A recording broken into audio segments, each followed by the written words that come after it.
En el calor abrasador de una carretera de Nevada, la línea entre la vida y la muerte a menudo se pinta con sangre y gasolina.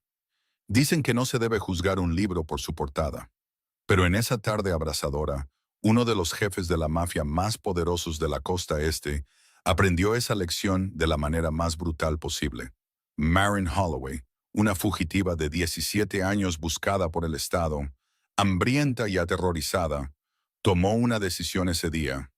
Cuando una furgoneta de reparto aplastó a un joven contra el asfalto, Marin no corrió, se quedó. Incluso cuando las llamas comenzaron a lamer el cielo, incluso cuando el rugido de los todoterrenos negros sacudió el suelo bajo sus pies, lo que sucedió a continuación no fue solo un rescate. Fue una guerra por el alma de una chica que pondría de rodillas al hombre más peligroso de América. Esta es la verdadera historia de la chica que no se rindió. Si esta historia te conmovió, dale al botón de me gusta y compártela con alguien que necesite escucharla. Suscríbete y pulsa la campana para no perderte otra historia de coraje, supervivencia y las familias que elegimos. Nos vemos en la próxima. Marin Holloway caminaba por el arcén de la Interestatal 15, sus zapatillas gastadas arrastrándose por la grava ardiente. Tenía 17 años, pero al verla ahora, alguien podría confundirla con un fantasma vagando por el desierto. Una sudadera gris demasiado grande cubría su cabeza, ocultando el enmarañado cabello castaño que no había sido lavado en días, debajo de la pesada tela. Su cuerpo era tan delgado que sus omóplatos presionaban bruscamente contra la ropa, como las frágiles alas de un pájaro a punto de romperse. Sus ojos de color marrón oscuro nunca dejaban de escanear el mundo a su alrededor, alerta y cautelosa como un animal salvaje acostumbrado a ser cazado. Cada vez que un coche pasaba a toda velocidad, bajaba ligeramente la cabeza y se encogía, tratando de hacerse más pequeña, tratando de volverse invisible bajo el ardiente sol de Nevada. 3 semanas. Habían pasado 3 semanas desde que salió por la ventana de su habitación en Sacramento y desapareció en la noche. Dentro del bolsillo descolorido de sus vaqueros había $14 y algunas monedas sueltas. La vieja mochila colgada sobre su hombro contenía la mitad de una barra de proteínas, una botella de agua vacía y todo lo que poseía en el mundo. No llevaba teléfono porque tenía miedo de ser rastreada. No tenía identificación porque la dejó atrás en esa casa del infierno. Todo lo que tenía eran piernas doloridas y la obstinada voluntad de sobrevivir. El recuerdo de la última noche todavía estaba fresco, crudo como una herida abierta. Douglas Pratt, el hombre que el sistema llamaba su padre de acogida, había llegado a casa borracho. Marin todavía podía recordar el agudo olor a whisky, los pesados pasos en las escaleras y los ojos nublados llenos de odio cuando abrió de un empujón la puerta de su habitación. Esa noche se acurrucó en el suelo, con las costillas doliéndole tanto que apenas podía respirar, y se hizo una promesa a sí misma de que si sobrevivía hasta la mañana, nunca volvería. Nunca. Marin había aprendido muchas cosas durante 10 años dentro del sistema de acogida.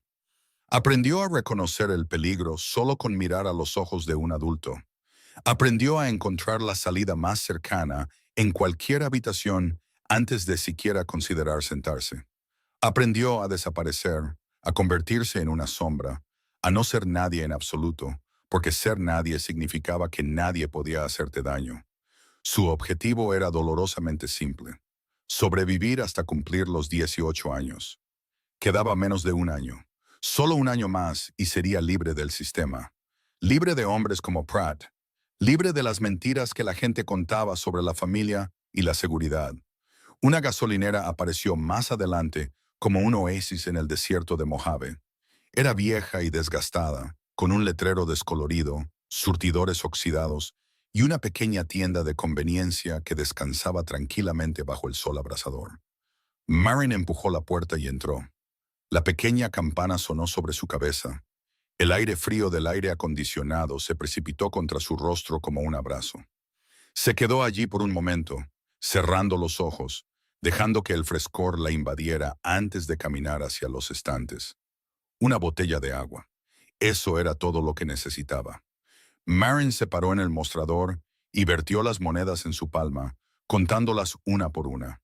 La cajera, una mujer de mediana edad con el pelo rubio decolorado por el sol, la miró con una mezcla de curiosidad y lástima. Maren odiaba esa mirada. No necesitaba la lástima de nadie. Solo necesitaba que la dejaran en paz. Afuera de nuevo, Maren abrió la botella y bebió un largo trago. El agua fría se deslizó por su garganta seca y dejó escapar un silencioso suspiro de alivio. Nadie la estaba buscando, a nadie le importaba, y eso era a la vez una maldición y una bendición. Una maldición porque estaba completamente sola en este mundo. Una bendición porque al menos nadie la estaba cazando. O al menos eso era lo que ella creía. Maren estaba a punto de empezar a caminar de nuevo cuando de repente se congeló.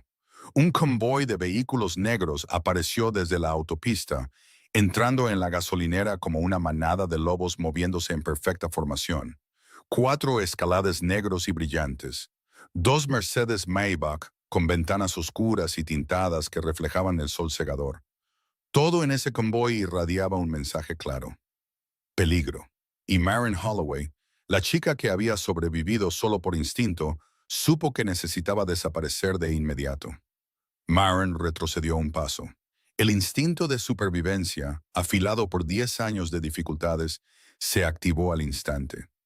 Se deslizó silenciosamente en el estrecho espacio entre la pared de la gasolinera y un gran contenedor de basura, donde la sombra se tragó su figura y nadie la notaría, a menos que la buscaran deliberadamente.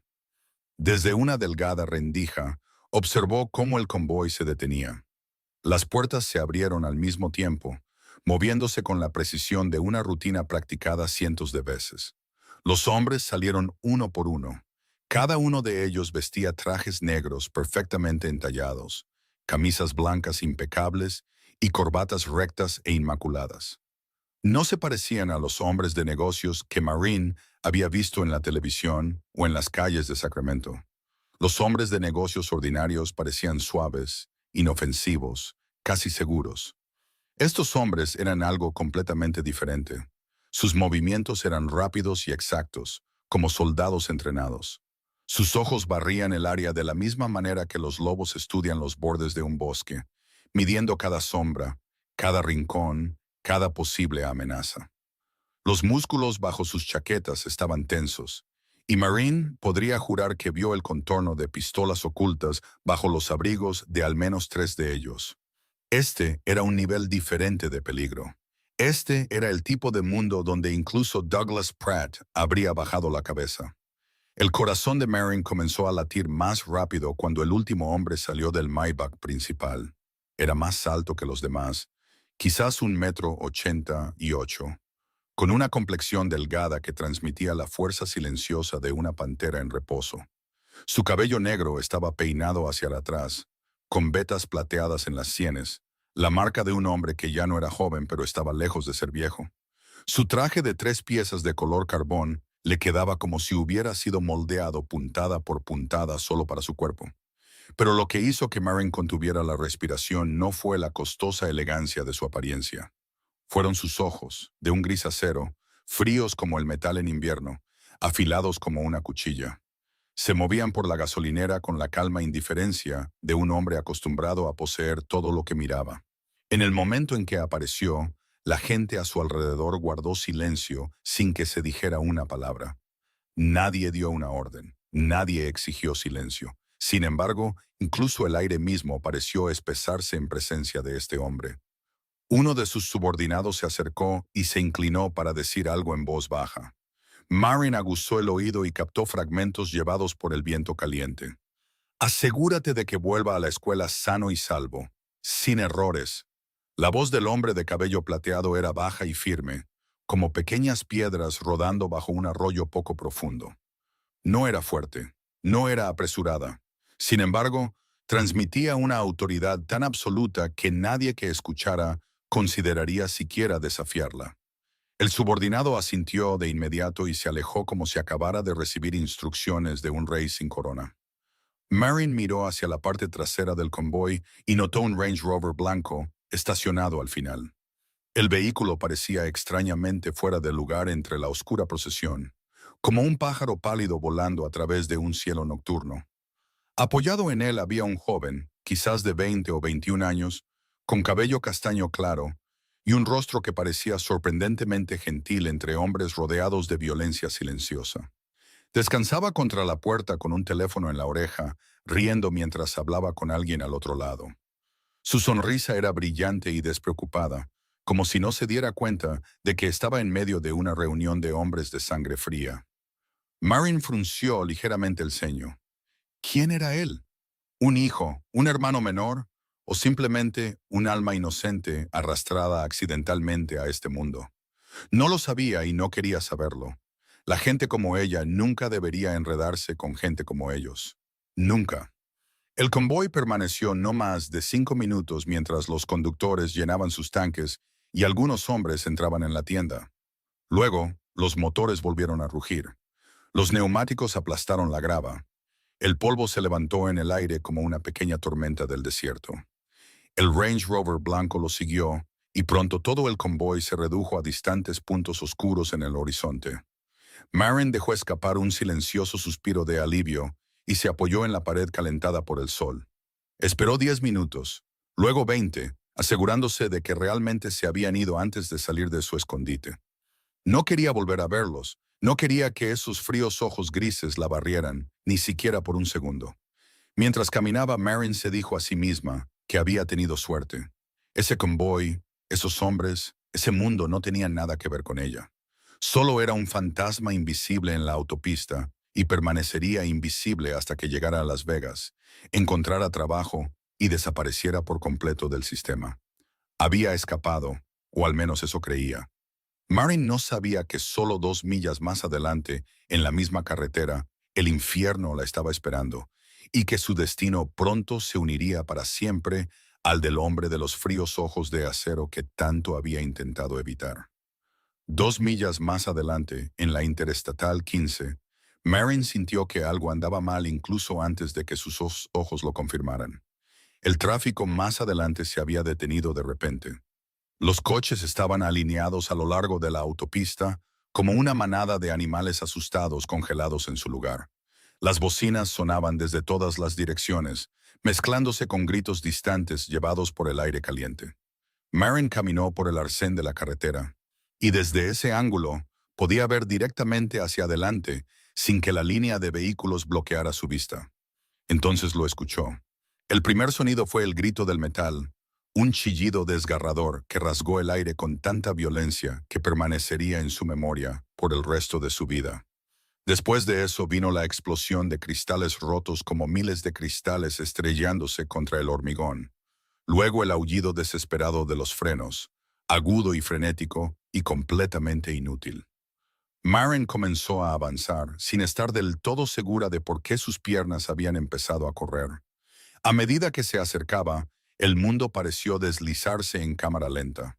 Una furgoneta de reparto blanca, cargada con equipo pesado, se estaba volcando de lado a través de la carretera, su neumático delantero reventado, el caucho quemado llenando el aire con un olor amargo. La furgoneta había perdido el control y había cruzado la mediana como un monstruo de acero que se agitaba salvajemente fuera de su jaula. Y su objetivo era el Range Rover blanco que viajaba delante. Marin reconoció ese vehículo al instante, el coche al final del convoy negro, el coche que pertenecía al joven de la sonrisa gentil. En el instante en que la furgoneta se estrelló, Marin sintió como si el tiempo mismo hubiera dejado de respirar. Vio fragmentos retorcidos de metal doblándose sobre sí mismos. Vio fragmentos de vidrio girando hacia la luz del sol como gotas de agua atrapadas en el aire. Escuchó el horrible crujido cuando toneladas de acero se derrumbaron sobre el todoterreno, aplastándolo contra el asfalto como si no fuera más que un juguete de niño. Luego todo se detuvo. Un silencio terrible se extendió por la autopista durante unos segundos antes de que el caos se apresurara a llenar el espacio. Marin se quedó congelada, con los ojos muy abiertos de horror ante la escena que tenía delante. El Range Rover blanco ya no era un vehículo. Era un montón de metal destrozado atrapado bajo el peso de la furgoneta volcada. Cristales rotos brillaban sobre el pavimento como diamantes esparcidos que no eran más que un engaño. El olor a goma quemada se mezclaba con el espeso hedor de la gasolina inundando su nariz con algo agudo y aterrador. Gasolina. Marin vio el líquido transparente derramándose de la furgoneta destrozada, extendiéndose lentamente por el asfalto abrasado bajo el brutal sol de Nevada. Su corazón se encogió. Una chispa, solo una pequeña chispa, y todo se convertiría en un infierno. A su alrededor, los conductores comenzaron a detenerse y a salir de sus vehículos. Pero ninguno de ellos se acercó. Se quedaron a distancia con sus teléfonos en alto, filmando, susurrando con voces asustadas. Algunas personas ya estaban llamando al 911. Sus voces temblaban mientras intentaban describir la ubicación y lo que había sucedido. Sin embargo, ni una sola persona se movió hacia los restos. ¿Quién podría culparlos? La gasolina se derramaba sobre la carretera. El motor de la furgoneta humeaba. Cualquiera que se acercara podría morir. Marin se giró ligeramente, lista para alejarse. Estaba lista para seguir moviéndose, para dejar este lugar atrás, para desaparecer como lo había hecho toda su vida. Este no era su problema. No conocía a nadie en ese coche. Solo era un fantasma invisible, y los fantasmas no salvan a la gente. Entonces lo escuchó. Un débil grito de ayuda que salía del metal retorcido, frágil como un último aliento. «Ayuda, por favor, alguien». La voz de un joven llena de dolor y desesperación y una terrible soledad. Marin estaba a 20 metros del accidente. El olor a gasolina se hacía más fuerte por segundos. El humo del motor se espesaba en el aire. Cada instinto de supervivencia dentro de ella gritaba una sola orden. «Corre, corre ahora». Pero ese grito de ayuda seguía resonando en su mente, repitiéndose una y otra vez como una voz que surgía de su propio pasado. La batalla dentro de la mente de Marin duró solo unos segundos, pero para ella se extendió a lo largo de toda una vida. El instinto de supervivencia que había cultivado durante 10 largos años gritaba con una voz que conocía demasiado bien. «Corre, este no es tu problema. La policía vendrá. Revisarán la identificación. Descubrirán quién eres y te enviarán de vuelta con Pratt. Llevas 3 semanas libre. No arruines todo por un extraño». Pero otra voz se alzó, más pequeña y silenciosa, pero extrañamente terca. «Alguien ahí dentro se está muriendo.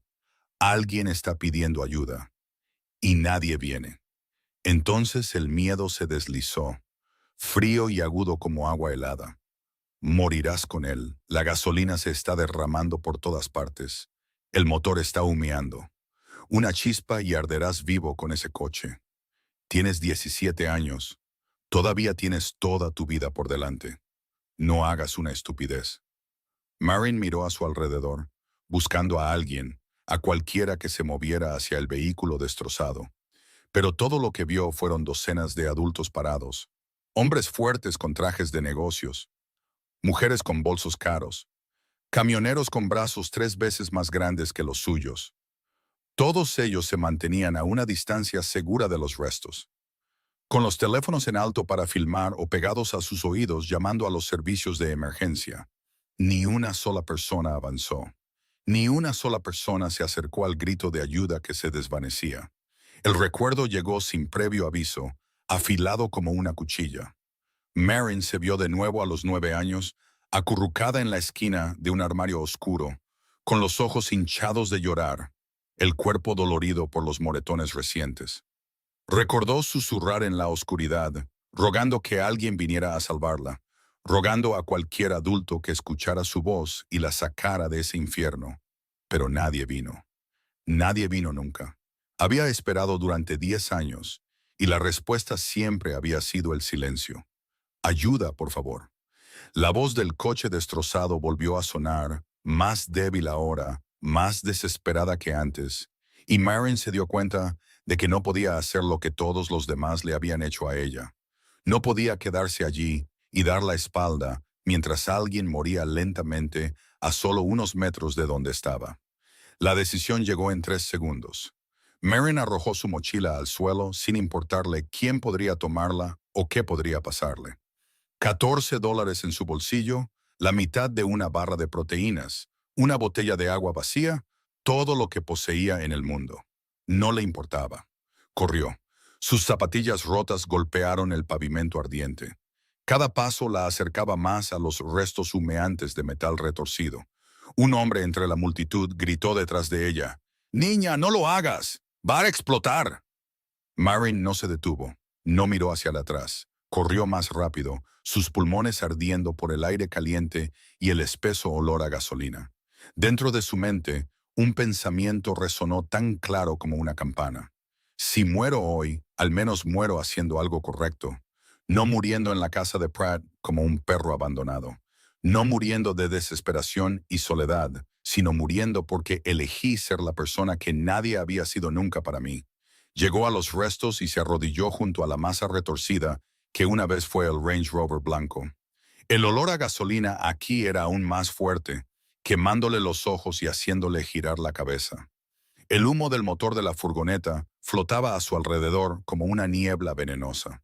Miró a su alrededor, buscando una forma de entrar, buscando la fuente de la voz desesperada.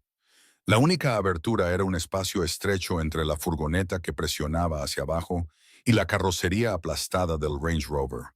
Pequeño, oscuro, peligroso, pero lo suficientemente ancho para una delgada chica de 17 años. Marin se bajó al suelo, su estómago presionado contra el asfalto. Cristales rotos le cortaron las palmas y sangre fresca corrió por su piel, pero no sintió dolor. No le importaba. Lentamente, comenzó a arrastrarse hacia adelante sobre su vientre, centímetro a centímetro, apretujándose en el oscuro hueco entre los dos vehículos destrozados. Tenía que entrar. Tenía que encontrar a la persona que pedía ayuda, y no la soltaría. El hueco entre la furgoneta volcada y el Range Rover aplastado apenas tenía medio metro de ancho. Era completamente oscuro y sofocantemente estrecho. Marin se arrastró adentro, sus codos y rodillas raspando el pavimento abrasador cubierto de cristales rotos. Podía sentir cada guijarro, cada astilla de metal afilada rasgando su piel, pero no se detuvo. El olor a gasolina aquí era tan abrumador que su estómago se retorció violentamente y las náuseas subieron a su garganta.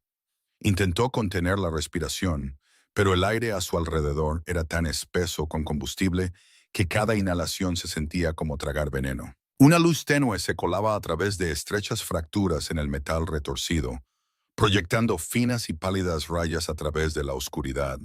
Y en esa luz tenue, Marin lo vio. El joven atrapado dentro de los restos del Range Rover. El techo se había derrumbado hacia abajo, presionando fuertemente contra su pecho, de modo que cada respiración era una lucha desesperada. Su pierna estaba atrapada bajo el salpicadero aplastado. Su cabello castaño claro estaba apelmazado con sangre de un corte en la frente, y los ojos azules, que probablemente eran muy brillantes en otros momentos, ahora estaban muy abiertos por el pánico y el dolor. Tenía unos 20, quizás 21 años, y Marin lo reconoció de inmediato como el mismo joven que había visto apoyado en este vehículo en la gasolinera, riendo por teléfono, el de la sonrisa gentil entre los hombres de rostro frío. Sus ojos se encontraron con los de ella, y Marin vio el shock cruzar su rostro. «Oye», dijo Marin, su voz más tranquila de lo que realmente se sentía. «Oye, mírame, estoy aquí ahora. Ya no estás solo». El joven intentó hablar, pero solo salieron respiraciones entrecortadas. «No puedo», gimió, su voz estrangulada por el dolor. «No puedo respirar. Mi padre está más adelante». «No hables», interrumpió Marin, su voz firme pero suave. «Ahorra el aliento. ¿Cómo te llamas?» Weston». «Soy Marin», dijo ella, forzando su voz a mantenerse firme. «Escúchame, Weston. La ambulancia está llegando. Puedo oír las sirenas». Era una mentira. Marin no oía nada excepto el aterrador crujido del metal moviéndose y el murmullo distante de la multitud afuera. Pero lo necesitaba tranquilo. Necesitaba que creyera que las cosas saldrían bien, aunque ella no estuviera segura de que fuera verdad. La furgoneta sobre ellos se estremeció de repente. El metal gimió con un agudo crujido como huesos rompiéndose. Marin miró hacia arriba. Su corazón dio un vuelco. La furgoneta se estaba inclinando, deslizándose, amenazando con colapsar por completo sobre el Range Rover debajo de ella. Si caía aunque fuera un centímetro más, Ambos serían aplastados como insectos bajo un talón. Weston también se dio cuenta. La miró, sus ojos azules ahora llenos de lágrimas y pavor. «Tienes que irte», dijo, su voz temblando. «Va a explotar. Por favor, sal de aquí». Marin no respondió con palabras. Metió la mano a través del marco de la ventana rota, ignorando los fragmentos de vidrio que le cortaban la muñeca, y tomó su mano. La mano de Weston estaba helada y temblaba, pero en el momento en que sintió el calor de su agarre, se aferró a ella como un hombre que se ahoga a su última tabla de salvación. «No me voy a ninguna parte», dijo Marin, su voz tan firme como el acero. Para sostener mejor su mano, se deslizó hacia adelante hasta quedar tumbada sobre el pavimento empapado de gasolina. El líquido frío se filtró a través de su sudadera y en su piel, picando y peligroso. Sabía que parte de su cuerpo estaba ahora debajo de la furgoneta. Si se derrumbaba, moriría junto a Weston, pero no lo soltó. Las lágrimas corrían por el rostro de Weston, mezclándose con la sangre de su frente. «¿Por qué?», preguntó, su voz quebrándose. «¿No me conoces? ¿Por qué te quedas?» Marin lo miró, y en ese momento ya no era una fugitiva de 17 años tumbada bajo un vehículo que podría explotar en cualquier segundo. Era la niña de 9 años acurrucada dentro de un armario, llorando en la oscuridad y esperando que alguien viniera a rescatarla.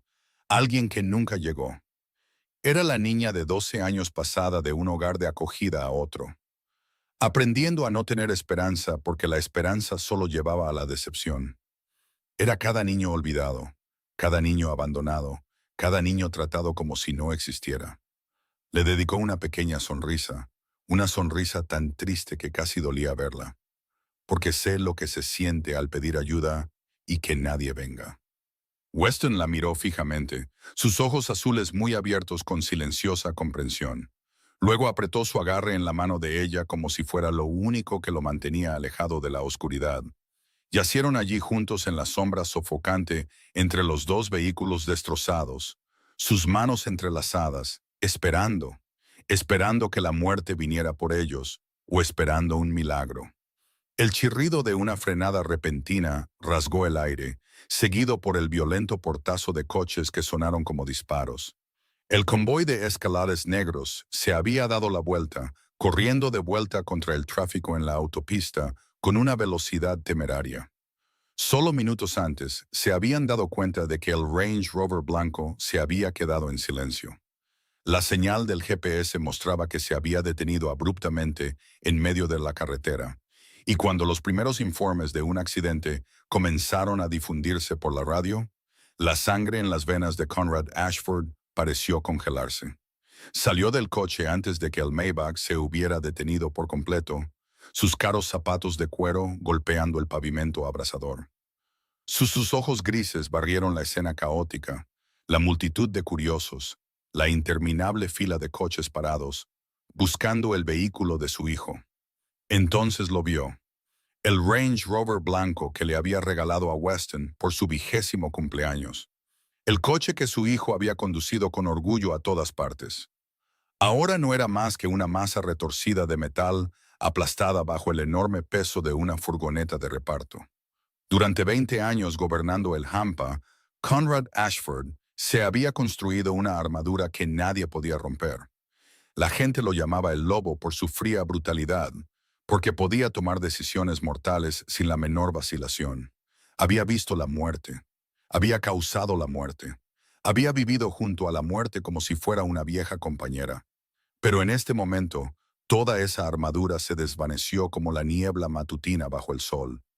La fría fuerza de acero en sus dos ojos se hizo añicos. La máscara del poderoso jefe de la mafia se cayó, revelando el rostro de un padre mirando la peor pesadilla de su vida. ¡Weston! Su rugido rasgó el aire, resonando en el lugar del accidente. No era la voz tranquila y controlada que sus hombres estaban acostumbrados a oír. Era el grito desesperado de un padre, viendo a su hijo al borde entre la vida y la muerte. Conrad corrió hacia los restos, ignorando la gasolina que se acumulaba bajo sus pies, ignorando el humo que salía del motor de la furgoneta. Jet, su mano derecha, corrió tras él y lo agarró del brazo. ¡Jefe!, gritó Jet con urgencia. «Gasolina por todas partes. Podría explotar». Conrad se liberó del agarre de Jet con la fuerza de un animal salvaje. No le importaba. No le importaba si el vehículo explotaba y lo quemaba vivo con él. Su hijo estaba dentro, su único hijo, la última pieza viva de la esposa que había perdido. Se arrodilló junto a los restos, agarrando el marco de metal retorcido con ambas manos, mientras intentaba mirar dentro. Y entonces se congeló por segunda vez ese día. Dentro de la sofocante oscuridad y el pesado olor a gasolina, vio a su hijo. Weston estaba vivo, apenas respirando, su rostro cubierto de sangre, pero vivo. Sin embargo, lo que Conrad no podía creer no era la condición de su hijo. Era la chica, una chica pequeña y delgada con una sudadera gris sucia, tumbada directamente debajo de la furgoneta que amenazaba con derrumbarse en cualquier segundo. Sostenía la mano de Weston a través del marco de la ventana rota, yaciendo inmóvil en un charco de gasolina como si fuera la cosa más ordinaria del mundo. Sus ojos de color marrón oscuro se levantaron para encontrarse con los suyos grises, y no había miedo en ellos, solo una asombrosa e inquebrantable determinación. «¿Es usted su padre?», preguntó la chica, su voz increíblemente tranquila en medio de la muerte y la destrucción. «Ayúdeme a sacarlo». Conrad la miró fijamente. El hombre que se había enfrentado a cientos de enemigos sin el menor temblor, ahora se encontraba temblando ante una chica delgada que había aparecido de la nada. ¿Quién eres?», preguntó, su voz. La chica sonrió, una extraña sonrisa en medio de este infierno de gasolina y fuego. «Alguien que no se rinde».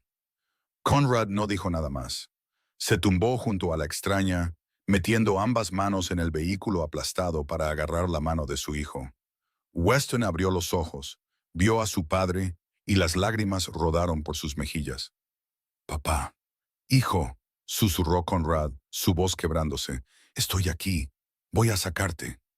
El humo del motor de la furgoneta se espesó, trayendo olas de calor y el agudo olor a metal quemado. El tiempo se estaba acabando, y los tres lo sabían. Conrad cambió al modo de mando en un instante. Los instintos de un hombre acostumbrado a gobernar un imperio a través de las crisis más peligrosas se activaron sin dudarlo. «Jet, llama al helicóptero médico inmediatamente», ordenó, su voz afilada como una cuchilla. «El resto de ustedes, saquen palancas, barras de hierro, cualquier cosa útil de los maleteros. Bloqueen el tráfico en ambos extremos. Que nadie se acerque». Sus hombres se movieron como una máquina perfectamente programada. Cada hombre asumió una tarea sin hacer una sola pregunta. Jet sacó su teléfono y llamó al helicóptero médico privado de la familia, mientras los demás corrían de vuelta al convoy para recuperar herramientas. En menos de un minuto, 3 hombres grandes estaban alrededor de los restos, agarrando barras de hierro y palancas de metal. Intentaron levantar el techo aplastado del Range Rover, tratando de forzar suficiente espacio para sacar a Weston. Sus músculos se tensaron. El sudor corría por sus rostros. Gemidos de esfuerzo llenaron el aire, pero el metal no se movía. Era demasiado pesado. La furgoneta presionaba con toneladas de peso y la fuerza humana no podía luchar contra eso.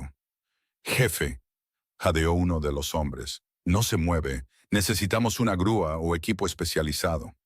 Conrad aún no había respondido cuando Jet gritó desde detrás de él. «¡Jefe, fuego!». Todos se giraron hacia el motor de la furgoneta. El espeso humo negro se había convertido en llamas de un naranja brillante que comenzaron en el compartimento del motor y se extendieron lentamente hacia abajo. Las pequeñas llamas se arrastraron a lo largo de las líneas de combustible, moviéndose firmemente hacia la gasolina acumulada en el asfalto. «¡Jefe, se nos acaba el tiempo!», gritó Jet, y por primera vez su voz transmitía un pánico real. Conrad miró a la chica que todavía yacía bajo los restos, su mano aún agarrando la de Weston. Sus ojos grises se encontraron con los marrones de ella, y cuando habló ya no era una orden.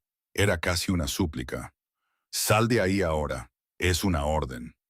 Marin lo miró y en ese momento no vio a un poderoso jefe de la mafia. Vio a un padre desesperado rogándole que se fuera para poder quedarse y morir con su hijo sin cargar con el peso de otra vida inocente en su conciencia. Pero ella negó con la cabeza. No sin él. Conrad abrió la boca para hablar de nuevo, listo para agarrarla y sacarla a la fuerza si era necesario. Pero nunca tuvo la oportunidad. La explosión llegó sin previo aviso. El motor de la furgoneta estalló cuando las llamas alcanzaron un tanque de combustible auxiliar. No fue la enorme explosión cinematográfica que la gente imagina, sino un estallido profundo y violento, seguido de una esfera rodante de fuego naranja que brotó del motor y corrió por el vehículo con una velocidad aterradora. Marin solo tuvo una fracción de segundo para decidir. En ese breve instante, no pensó en sí misma. No pensó en el miedo, en el dolor, en la muerte que se abalanzaba sobre ella. Solo pensó en Weston, el joven de los ojos azules que ahora la miraba con puro terror. Se lanzó hacia adelante, cubriendo su cuerpo con el suyo, convirtiendo su delgada figura en un escudo entre Weston y el fuego que se aproximaba. El calor y las llamas los barrieron. Marin sintió el momento en que la sudadera en su espalda se incendió. Sintió el calor ardiente atravesar la tela y morder su piel. El dolor golpeó como un rayo, salvaje e insoportable. Su grito se desgarró de su garganta, mezclándose con el rugido de las llamas, crudo y agonizante más allá de las palabras. Pero su mano nunca soltó la de Weston, incluso mientras el fuego ardía en su espalda, incluso mientras el dolor se tragaba su conciencia, sostuvo su mano como si fuera lo único que la anclaba al mundo. Conrad fue lanzado hacia atrás por la explosión, su espalda golpeando contra el pavimento. Sus oídos zumbaban con un zumbido sordo y violento. Su visión se llenó de fuego y humo con las formas de Jed y los otros hombres corriendo hacia adelante con extintores, lanzando espuma blanca sobre las llamas furiosas. Sacaron a Marin de los restos, su pequeño cuerpo completamente inconsciente, en los brazos de uno de los hombres. La parte trasera de su sudadera se había quemado hasta convertirse en tela carbonizada, revelando piel roja y ampollada debajo, pero todavía respiraba, débil, pero viva. Weston fue sacado momentos después, una vez que las llamas estuvieron lo suficientemente controladas para que los hombres pudieran alcanzarlo. Estaba inconsciente, pero vivo, en gran parte porque el pequeño y frágil cuerpo lo había protegido de la primera y más violenta ráfaga de fuego. Conrad se puso de pie a la fuerza. Sus piernas temblaban mientras caminaba hacia la chica que yacía inmóvil en el pavimento. Se arrodilló a su lado, su mano temblorosa tocando el rostro cubierto de hollín, marcado por las quemaduras. ¿Quién era esta chica? Una niña fugitiva que nunca había conocido. Una chica delgada con una sudadera gris rota que no poseía nada más que un par de zapatillas gastadas. En 20 años gobernando el Hampa, Conrad había conocido a todo tipo de personas imaginables. Hombres leales por dinero, hombres obedientes por miedo, hombres dispuestos a sacrificarse por poder e intrigas. Pero nunca había conocido a nadie como esta chica. Alguien dispuesto a morir por un extraño y no pedir nada a cambio. Las estruendosas aspas del helicóptero rasgaron el aire abrasador de Nevada, mientras el helicóptero médico privado de la familia Ashford descendía sobre un trozo de desierto abierto a unos cientos de metros del lugar del accidente. El equipo médico saltó con camillas y equipo de emergencia, corriendo hacia las dos víctimas que yacían inmóviles en el pavimento. Weston fue subido a la primera camilla, se le colocó una máscara de oxígeno sobre la nariz y la boca mientras las enfermeras comprobaban sus signos vitales. Marin fue colocada en la segunda camilla inmediatamente después, su pequeño cuerpo posicionado boca abajo para evitar la presión sobre la piel gravemente quemada de su espalda. Conrad subió al helicóptero el último, negándose a que nadie tratara los pequeños cortes y quemaduras menores en sus manos. Se sentó entre las dos camillas, sus ojos nunca se apartaron de su hijo y de la extraña chica que lo había salvado. Weston estaba inconsciente, pero estable. El doctor a bordo del helicóptero informó que tenía varias costillas rotas, una lesión pulmonar leve y numerosos cortes por cristales rotos, pero ninguna de las lesiones amenazaba su vida. Viviría. Marin era diferente. La chica tenía quemaduras que cubrían más del 30% de su cuerpo, la mayoría en la espalda y los hombros, donde había recibido las llamas destinadas a Weston. Su estado era grave, requeriría cirugía de injerto de piel y tratamiento intensivo. El doctor habló en voz baja y cuidadosa cuando dijo que las próximas 24 horas lo decidirían todo. Conrad estudió el rostro de la chica, pequeño y pálido bajo las rayas de hollín y los bordes rojos de las quemaduras. Incluso en la inconsciencia, su expresión transmitía una extraña paz, como si finalmente hubiera caído en un sueño profundo después de muchas noches sin descanso. Era tan joven, 16, quizás 17 como mucho, solo una niña. Durante los 20 años que había vivido y trabajado en el Hampa, Conrad había presenciado casi todas las crueldades que los seres humanos eran capaces de infligirse unos a otros. Había visto la traición de hombres en los que más confiaba. Había visto la codicia convertir a amigos en enemigos. Había visto la muerte llegar en innumerables formas, a veces tan rápida como una bala, a veces tan lenta como un veneno. Había construido su imperio sobre una regla simple. La lealtad tenía un precio, y él siempre pagaba ese precio en su totalidad. Conrad sabía bien que casi todo en este mundo se podía comprar. El silencio de los testigos, los votos de los funcionarios, la lealtad de los soldados, incluso el afecto de mujeres hermosas. Todo tenía su precio, y nunca se había encontrado con nada que el dinero no pudiera comprar. Hasta hoy. Esta chica no sabía quién era él. No sabía cuán rico era, cuán poderoso era, cuán peligroso podía ser. No había pedido nada, no esperaba nada, no calculaba nada. Simplemente había visto a alguien que necesitaba ser salvado y había estado dispuesta a morir para salvarlo. Un completo extraño, el hijo de un hombre al que todo el Hampa temía. Pero para ella, Weston solo había sido un joven atrapado en metal retorcido que necesitaba que alguien le sostuviera la mano. Conrad miró su rostro, y en la quietud de su mente surgió una pregunta. ¿Quién eres, pequeño fantasma? ¿De dónde vienes? ¿Y qué te convirtió en la persona que eres? El helicóptero se estremeció ligeramente al elevarse en el cielo, y Conrad tomó su decisión. Quienquiera que fuera, de donde quiera que viniera, cual fuera su pasado, le debía la vida de su hijo. Y Conrad Ashford nunca olvidaba una deuda. Sacó su teléfono y llamó a Jet, que se había quedado atrás para manejar las secuelas en el lugar del accidente. Jet, su voz era baja y firme. Averigua todo sobre esta chica. ¿Quién es? ¿De dónde vino? ¿Dónde está su familia? ¿Por qué estaba sola ahí fuera? Todo. Sí, jefe, respondió Jet desde el otro lado de la línea. Empezaré de inmediato. Conrad terminó la llamada y miró por la ventana del helicóptero. Muy abajo, la autopista de Nevada se encogía en la distancia. El lugar del accidente no era más que una mancha oscura en una cinta de asfalto pálido. El helicóptero voló hacia el horizonte llevando a un poderoso jefe de la mafia, a su hijo casi perdido y a una chica fugitiva cuya vida estaba a punto de cambiar para siempre. Marin abrió los ojos y no reconoció nada a su alrededor. El techo se elevaba muy alto, pintado de un suave blanco marfil, con un candelabro de cristal que esparcía una luz suave del sol que se filtraba a través de cortinas de seda. La habitación era más grande que todo el apartamento en el que había vivido en casa de Pratt, con paredes de paneles de roble pálido, un sofá de cuero crema y equipo médico moderno dispuesto ordenadamente junto a la cama. Esto no era un hospital público. De hecho, no se parecía a ningún lugar que hubiera visto en sus 17 años de vida. El dolor llegó un momento después, violento y despiadado. Su espalda se sentía como si miles de agujas la estuvieran perforando a la vez. Cada respiración era como una cuchilla invisible cortando su carne. Intentó levantar la mano y notó la vía intravenosa en su vena.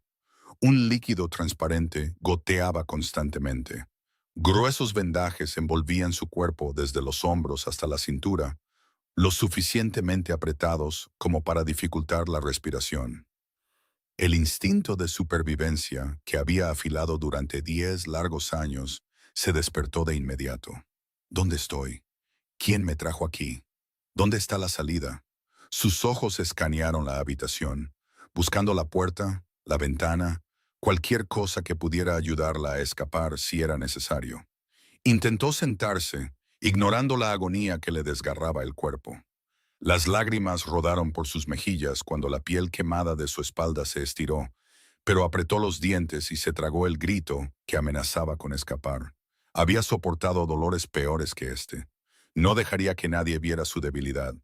No deberías moverte así. La cálida voz vino de la esquina de la habitación y Marin se estremeció. Se giró hacia el sonido y lo vio. El hombre de cabello negro, veteado de plata y ojos tan fríos y grises como el acero. El mismo hombre que había visto en la gasolinera. Estaba sentado en el sofá de cuero de la esquina con una pierna cruzada sobre la otra, sosteniendo un periódico como si fuera la mañana más ordinaria del mundo.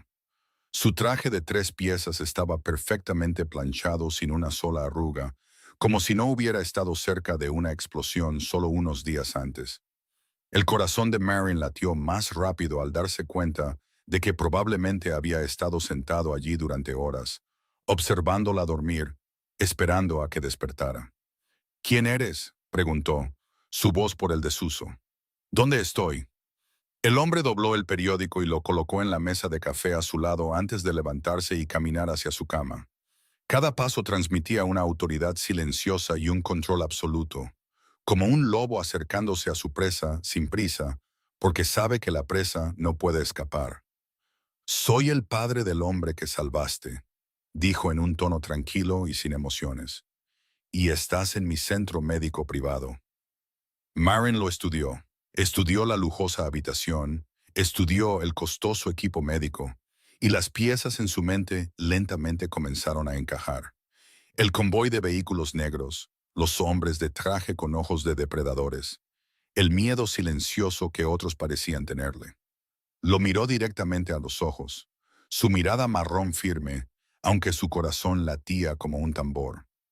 Eres de la mafia, ¿verdad? Conrad Ashford, porque ese era su nombre, aunque Marin aún no lo sabía, pero pronto lo sabría, permitió que una leve sonrisa tocara sus labios. La sonrisa no llegó a sus ojos, pero tampoco transmitía amenaza. Soy un hombre de negocios, respondió, con diversas inversiones. Marin no se dejó engañar por esa respuesta.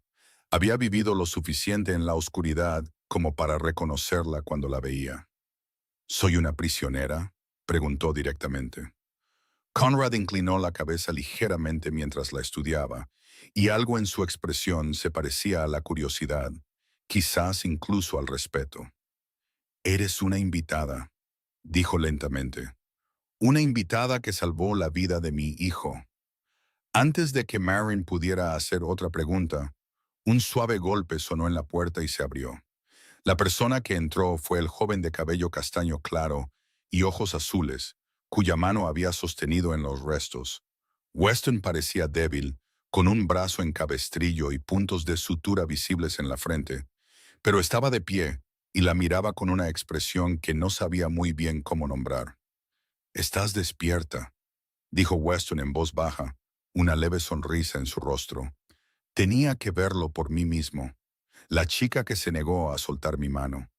Marin lo miró, y el recuerdo de la oscuridad sofocante, el olor a gasolina y el agarre desesperado de su mano volvieron de golpe. «¿Estás bien?», preguntó, su voz más suave de lo que pretendía.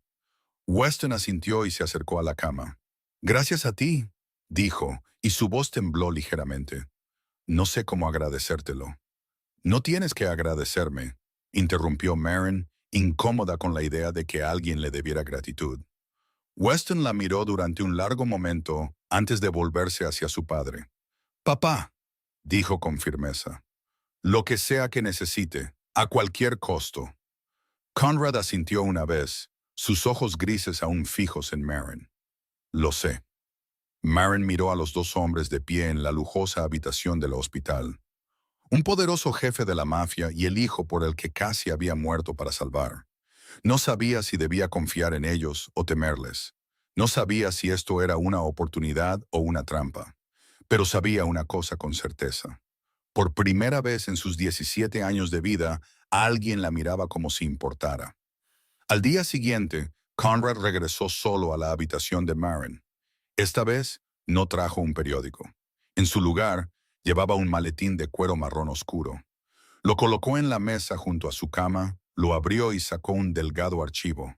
Maren Holloway leyó en voz alta, su voz tranquila y uniforme, como si recitara un informe financiero. 17 años fugitiva, buscada por el Estado. Sin familia, sin antecedentes penales violentos, solo un fantasma. La miró, sus ojos grises indescifrables. Marin permaneció en silencio. Sus ojos marrones se agudizaron con la tensión alerta de un gato salvaje acorralado contra una pared. Sabía que este momento llegaría. Un hombre como él nunca permitiría que alguien permaneciera bajo su techo sin saber exactamente quién era. «Puedes contarme tu historia tú misma», dijo Conrad. Su voz no era ni amenazante ni ofrecimiento. «O puedo aprenderla de otra manera. Tú eliges». Marin lo estudió cuidadosamente, sopesando las opciones en su mente. Podía mentir, pero sabía que un hombre como él descubriría la verdad tarde o temprano. Podía permanecer en silencio, pero eso solo lo haría más sospechoso. Y la verdad era simple. Si hubiera querido hacerle daño, ya estaría muerta. Tuvo días para hacer lo que quisiera mientras ella yacía inconsciente. Así que eligió decir la verdad. Entré en el sistema de acogida cuando tenía 7 años. Comenzó, su voz seca y distante, como si describiera la vida de otra persona. Mis padres murieron en un accidente de coche. Ningún pariente quiso acogerme, así que me convertí en propiedad del Estado. Hizo una pausa, respirando con cuidado a pesar del dolor en su espalda quemada. 10 años, 7 hogares de acogida diferentes. Algunos eran indiferentes. Solo querían los cheques mensuales. Algunos no eran indiferentes. No dio más detalles. No era necesario. Conrad entendió el significado lo suficientemente bien. Douglas Pratt fue mi último padre de acogida, continuó Marin. Por primera vez, su voz tembló ligeramente al pronunciar su nombre. Según los registros, es un ciudadano modelo. Iglesia todos los domingos, querido por los vecinos, de confianza para los trabajadores sociales. Esbozó una leve sonrisa que no tenía rastro de humor. La verdad es diferente. No describió los detalles, no era necesario. Las noches encerrada en el armario, las palizas cuando llegaba a casa borracho, las amenazas susurradas al oído si se atrevía a decírselo a alguien, y la última noche cuando entró tambaleándose por la puerta en un ataque de ira borracha y la dejó con una costilla rota. Huí porque sabía que si me quedaba, no viviría para ver los 18. Terminó, su tono frío y distante, como si hablara del tiempo. La habitación se sumió en el silencio. Marin observó a Conrad, esperando su reacción. Lástima, asco, indiferencia. Estaba familiarizada con las tres, pero lo que vio la sorprendió. El rostro de Conrad permaneció tranquilo. Sin embargo, su mano se había apretado en el reposabrazos de la silla con tanta fuerza que sus nudillos se habían vuelto blancos. Su mandíbula estaba apretada, y dentro de esos fríos ojos grises vio un fuego que comenzaba a arder. No ira hacia ella, ira por ella. «Este Douglas Pratt», dijo Conrad finalmente, su voz baja y peligrosa como un trueno lejano antes de una tormenta. «Todavía está ahí fuera». Marin asintió. «Probablemente me esté buscando. El Estado me devolverá a él. Así es como funciona el sistema». Conrad se levantó y caminó hacia la ventana, de espaldas a ella. La luz del sol cortaba su silueta, convirtiéndolo en una figura oscura enmarcada contra el cristal brillante. «Ya no», dijo en voz baja, aunque el peso de las palabras sonaba como un voto. «A partir de este momento, estás bajo mi techo. Nadie te toca. Ni la policía, ni el Estado, ni Pratt, nadie». Marin miró su espalda, luchando por entender. «¿Por qué?», preguntó en voz baja, su voz temblando. «Usted no me conoce». Conrad guardó silencio durante un largo momento. Luego se volvió hacia ella, y por primera vez, Marin vio algo diferente en sus ojos. No frialdad, algo más antiguo, un dolor que se había enfriado con el tiempo, pero que nunca se había curado del todo. Hace 5 años, mi esposa fue asesinada, dijo, su voz pesada como la piedra. No pude protegerla. Tenía un imperio, cientos de hombres trabajando para mí, dinero y poder más allá de toda medida. Y aún así, no pude proteger a la mujer que amaba. Se acercó a la cama de Maren, sus ojos fijos en los de ella. Pero tú, una niña a la que nadie le importaba, una fugitiva sin nada en el mundo, protegiste a mi hijo. Me diste la oportunidad de pagar una deuda que le debo al universo. Algo dentro de Maren se rompió, no de dolor, de liberación. Las lágrimas rodaron por sus mejillas y no pudo detenerlas. Por primera vez en 10 años, alguien realmente quería protegerla. No por un pago mensual, no por obligación, sino porque realmente les importaba. Descansa ahora, dijo Conrad suavemente, su voz más suave de lo que nunca la había oído. Cúrate. Nos ocuparemos de todo juntos. Salió de la habitación, dejando a Maren sola con sus lágrimas y la primera y frágil chispa de esperanza que había sentido en toda una década. Pasó una semana y Maren se había recuperado lo suficiente como para caminar por la habitación sin ayuda. Las quemaduras en su espalda todavía palpitaban cada vez que se movía, pero el Dr. Webb dijo que se estaba curando más rápido de lo esperado. Juventud y una notable resiliencia, había dicho. Maren sabía que la verdad era más simple que eso. Estaba acostumbrada al dolor. Su cuerpo había aprendido a sanar rápidamente durante los años que sobrevivió en la casa de Pratt. Esa tarde, Maren estaba sentada en el sofá de la sala de estar privada dispuesta para ella, tratando de leer un libro que Weston le había traído, cuando la televisión montada en la pared cambió de repente a un noticiero. Buscó el control remoto para apagarla, pero las imágenes en la pantalla la dejaron helada. Era una grabación del accidente. Alguien en la multitud ese día lo había grabado todo. El video mostraba a Maren corriendo hacia los restos en llamas, arrastrándose en el estrecho hueco entre los vehículos, y luego la explosión. La grabación se repitió en cámara lenta, con zoom, analizada desde todos los ángulos. El reportero la llamó la chica que no se rindió y el ángel de la autopista de Nevada. Elogiaron su valentía, comparándola con héroes de películas de acción, preguntándose sobre la identidad de la misteriosa chica que había arriesgado su vida para salvar a un extraño. Luego la pantalla cambió a otra imagen, su foto de identificación de los registros estatales. Maren Holloway, 17 años, menor fugitiva, buscada por el estado de California. El reportero explicó que había huido de su tutor legal 3 semanas antes y era considerada una fugitiva vulnerable que necesitaba ser devuelta a un entorno seguro. La sangre en las venas de Maren se convirtió en hielo. La habían encontrado, sabían quién era, y la enviarían de vuelta con Pratt. No veas esa basura. La voz de Weston vino de detrás de ella y se giró para verlo de pie en la puerta, su rostro oscuro de ira mientras miraba la pantalla de televisión.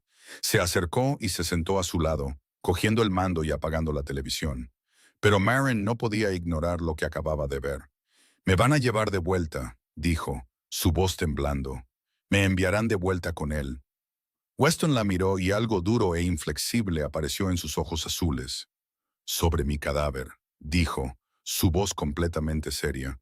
«Y créeme, mi padre ya lo ha dejado claro. Cualquiera que quiera tocarte tendrá que pasar por encima de él primero». En la habitación de al lado, Conrad estaba viendo la misma transmisión, sus ojos grises oscurecidos como una tormenta que se cierne sobre el mar, mientras veía el rostro de Maureen en la pantalla bajo el titular que la etiquetaba como una fugitiva peligrosa. Sabía que este momento llegaría. Simplemente no esperaba que llegara tan rápido. El timbre sonó menos de 1 hora después. Jed fue a abrir la puerta y regresó con una expresión tensa. «Jefe», dijo brevemente. «Servicios sociales con la policía». Conrad asintió y se levantó, ajustándose el cuello de su traje. «Llévalos a la sala de estar principal y mantén a Maren en su habitación». En el vestíbulo de entrada, una mujer de mediana edad, con el pelo gris, pulcramente cortado, se encontraba entre 2 policías uniformados. Llevaba un maletín de cuero y una carpeta de documentos, su expresión severa como la de un juez, preparándose para dictar un veredicto. «Soy Patricia Dunn de los Servicios de Protección Infantil», dijo cuando Jed los escoltó adentro. «Tenemos una orden judicial. Maren Holloway es una menor bajo la custodia del Estado».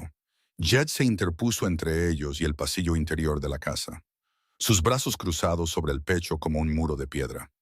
«La paciente todavía se está recuperando», dijo fríamente. «No hay visitas». Patricia frunció el ceño, su voz se agudizó. «Esto no es una petición, es una menor fugitiva». Antes de que Jed pudiera responder, una voz profunda habló desde la escalera. «¿Hay algún problema aquí?» Conrad Ashford descendió las escaleras con pasos medidos y seguros. Llevaba un impecable traje de 3 piezas gris, su cabello peinado hacia atrás, luciendo como si se dirigiera a una reunión de la junta directiva en lugar de enfrentarse a la policía dentro de su propia casa. Patricia se volvió hacia él y Maren casi pudo ver el momento en que se dio cuenta de a quién se enfrentaba. El color se desvaneció ligeramente de su rostro, aunque luchó por mantener su compostura profesional. «Señor Ashford», dijo, su voz menos firme que antes, «tenemos una orden judicial para devolver a Maren Holloway a la custodia del Estado». Conrad se detuvo a unos pasos de ellos. Sus ojos grises pasaron sobre los 3 visitantes con la distante indiferencia de un hombre observando obstáculos menores en su camino. «Esa chica sufrió quemaduras de tercer grado en más del 30% de su cuerpo mientras salvaba a mi hijo», dijo, su voz fría como el hielo. «No irá a ninguna parte hasta que se haya recuperado por completo. Si desean discutir el asunto, pueden hablar con mis abogados». Como si el momento hubiera sido ensayado, la puerta del estudio se abrió y una mujer salió. Catherine Mercer, cabello corto platino, un elegante traje gris y ojos lo suficientemente afilados como para cortar vidrio. Llevaba una pila de documentos y se los entregó directamente a la Patricia. «Una suspensión temporal emitida por el juez Holt», dijo Catherine con calma. «Maren Holloway permanecerá aquí bajo supervisión médica hasta la próxima audiencia. Pueden irse ahora». Patricia escaneó el documento rápidamente, sus labios apretados en una delgada línea. Miró a Conrad, y algo en sus 2 ojos era a la vez ira y advertencia. «Esto no ha terminado, señor Ashford», dijo antes de darse la vuelta y salir. Los 2 policías la siguieron. Conrad los observó hasta que la puerta se cerró. Luego dirigió su mirada hacia el pasillo que conducía a la habitación de Maren. Sabía que ella había oído todo desde el corredor. «Volverán», dijo en voz baja, aunque su voz llevaba el peso de una promesa. «Pero nosotros también». Se dio la vuelta y se alejó, sin saber que en otro lugar de la ciudad, otro par de ojos estaba viendo las noticias sobre la misteriosa chica dentro de la finca Ashford. Y esos 2 ojos no pertenecían a la policía. Esos 2 ojos pertenecían a un hombre sentado en la oscuridad de otra mansión, a docenas de millas de la finca Ashford, pero no menos lujosa. El lujo aquí, sin embargo, tenía un tono diferente. Si la casa de Conrad irradiaba poder controlado, este lugar irradiaba algo mucho más frío. Pesadas cortinas sellaban cada ventana, sin permitir que entrara la luz. Los muebles eran oscuros y severos, sus líneas afiladas diseñadas más para intimidar que para dar la bienvenida. Y el hombre sentado en el centro de la habitación, en un sillón de cuero negro, que se asemejaba a un trono, era la fuente de ese frío. Preston Vance, 45 años, líder de la familia Vance, y enemigo de toda la vida de la dinastía Ashford. Su pálido cabello rubio estaba peinado hacia atrás. Su rostro era anguloso, marcado por una nariz que una vez había sido rota. Sus pálidos ojos azules eran fríos y sin vida, como los ojos de un pez muerto. Estaba viendo el informe sobre el accidente de la autopista de Nevada en una enorme pantalla de televisión, un vaso de whisky girando lentamente en su mano. Cuando la grabación de la misteriosa chica corriendo hacia el fuego se reprodujo por tercera vez, Preston apagó la televisión y se volvió hacia el hombre que esperaba en silencio en la esquina de la habitación. «Dime lo que sabes», dijo. Su voz era suave como el terciopelo, pero cargada de amenaza. El subordinado, un hombre grande con el rostro lleno de cicatrices, dio un paso adelante e inclinó ligeramente la cabeza. Ashford está distraído, señor. Su hijo casi muere. Ahora está ocupado jugando a ser padre de acogida de una chica de la calle del sistema. Incluso se enfrentó a los servicios sociales y a la policía esta tarde. Preston se rió suavemente, aunque el sonido nunca llegó a sus ojos. Se parecía más al siseo de una serpiente que a una expresión de diversión. Conrad Ashford, murmuró, su voz espesa de burla. El gran lobo, el hombre al que teme todo el hampa de la costa este, y ahora se arrodilla por una niña. Dejó el vaso de whisky sobre la mesa y se levantó, caminando hacia la ventana para mirar la oscuridad exterior. Está emocional, está distraído. Esta es la oportunidad que hemos estado esperando. El subordinado asintió, la emoción brillando en sus ojos. ¿Atacamos su territorio ahora, señor? Preston levantó una mano, silenciándolo. Todavía no, dijo pensativo. Dejemos que se apegue más a la chica, dejemos que luche contra el sistema, los tribunales, la policía. Dejemos que se extienda por todos los campos de batalla. Se volvió, sus pálidos ojos azules brillando en la oscuridad, y cuando esté agotado, cuando finalmente exponga una debilidad, atacaremos. Su sonrisa se ensanchó, cruel y paciente. El lobo aprenderá lo que se siente al ser cazado. En ese mismo momento, dentro de la finca Ashford, Conrad estaba sentado en su estudio cuando su teléfono privado comenzó a vibrar. Miró la pantalla, reconoció el número perteneciente a un informante infiltrado en la organización Vance y respondió la llamada. La conversación fue breve, pero fue suficiente para oscurecer el gris acero de sus ojos. Cuando terminó la llamada, convocó a Jet a la habitación. «¿Qué pasa, jefe?», preguntó Jet de inmediato, notando la tensión en el rostro de Conrad. Conrad se levantó y caminó hacia la ventana, de espaldas a su mano derecha. «Vance nos está observando», dijo en voz baja. «Saben lo de Weston, saben lo de la chica. Están esperando». Jet murmuró una maldición en voz baja. «Así que estamos luchando en dos frentes», dijo. «El Estado quiere a la chica. Vance quiere nuestra sangre». Conrad asintió lentamente, sus ojos grises aún fijos en la oscuridad más allá del cristal. «¿Entonces qué hacemos?», preguntó Jet. Conrad guardó silencio por un momento, luego se volvió para enfrentarlo. La mirada en sus ojos ya no era la de un hombre defendiéndose. Era la mirada de un lobo preparándose para atacar. «Hacemos lo que siempre hemos hecho», dijo, su voz tan dura como el acero. «Protegemos lo que nos pertenece y destruimos a cualquiera que se atreva a amenazarlo». Se volvió de nuevo hacia la ventana, su reflejo en el cristal apareciendo como un fantasma en la noche. 20 años en este mundo le habían enseñado que nada permanecía seguro para siempre.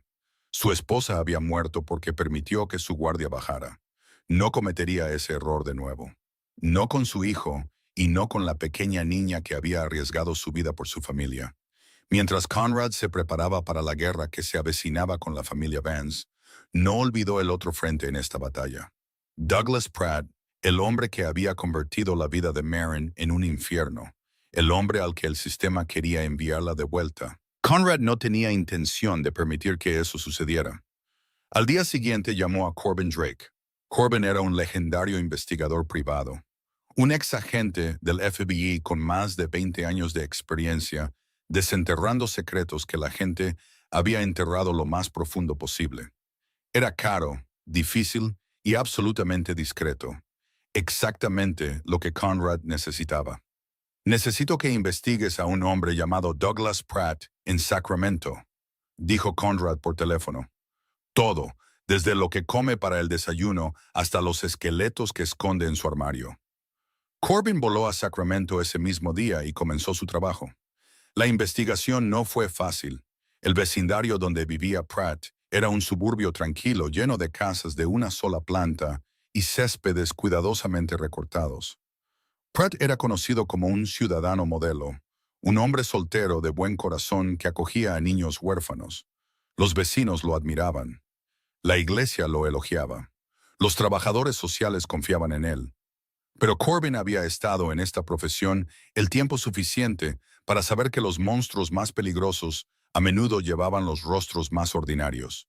Comenzó a tocar puertas, hablando con los residentes uno por uno.